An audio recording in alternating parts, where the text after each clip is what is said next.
¿Qué ocurre cuando te enseño un punto de vista coherente sobre algo? En el contraste, ves la ideología que intenta colarte el sistema. Comprendes cómo te ha dado forma para perpetuarse a sí mismo aprovechando la potencia del pensamiento colectivo. Cuando todos pensamos lo mismo, estamos llevando a cabo esa realidad. Es pura física. Cuando la física cotidiana no se comprende, se convierte en superstición. De la superstición al miedo, del miedo a la ira y de la ira al ataque y desconexión con algo que es parte de tu medio. Es fácil pensar que es el destino o una profecía cumpliéndose, pues entrar a reconocer la fuerza de la mente supone que se exprese, exponiendo tus límites y tu potencia. Y como todo gran poder implica responsabilidad, nos pide autocustodia. Nuestra supervivencia actual empieza en una decisión. ¿Quién decide por mí o quién tiene mi custodia? Es importante no delegarla a quien cuyos intereses son diferentes a los tuyos. Y sí, es fácil cuando domina el miedo ante la incertidumbre, cuando te han enseñado que tu ecosistema es un peligro que puede matarte. Démosle la vuelta. ¿Y si te digo que tu ecosistema no es tu enemigo sino tu aliado? Y que como toda extraordinaria amistad debe forjarse.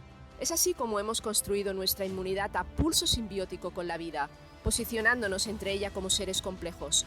No somos vulnerables si comprendemos cómo funciona el mundo, pero una manera de pensar incorrecta está llevando a nuestra parte viva a la extinción, como hemos hecho con otras especies. Y sí, podemos seguir existiendo como máquinas, pero nada puede compararse a la sofisticada inteligencia de la materia viva. Ambas son posibilidades de tu existencia. La pregunta es, ¿dónde quieres que esté tu conciencia?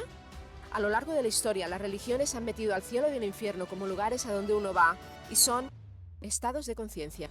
El pensamiento coherente no necesita explicación, brilla en su certeza. El comportamiento de la vida es impecable cuando no es alterada su bioquímica. Uno solo necesita religión para ser bueno, ni dinero para disfrutar de los recursos del planeta. Solo dejar que las leyes verdaderas hagan su trabajo. La naturaleza te da la clave, usa sin dañar, y encuentra cómo hacerlo usando la coherente inteligencia de tu materia viva. La sabiduría está dentro. Las leyes de la física, química, la matemática más bella hecha comportamiento natural en nuestras células, moléculas, átomos. Desde el tiempo la vemos como el fruto de millones de años. La inteligencia natural detecta la coherencia e incoherencia, a diferencia de la máquina que verifica desde un código que lleva escribiéndose cientos de años y nadie se cuestiona, porque el pensamiento crítico ha sido desarrollado en el mismo bucle intelectual. Usar el ya existente nexus con la certeza requiere quitar capas de ideologías, ir a la simplicidad de lo empírico, a la ciencia de la experiencia cotidiana con la naturaleza, a la física del fuego aprendida en la cocina. Solo tienes que mirar con el instrumento correcto y vas a tener que hacerlo tú, porque los que han montado el sistema te han demostrado que tienen otros intereses. Te dejo algo que amplía tu opción.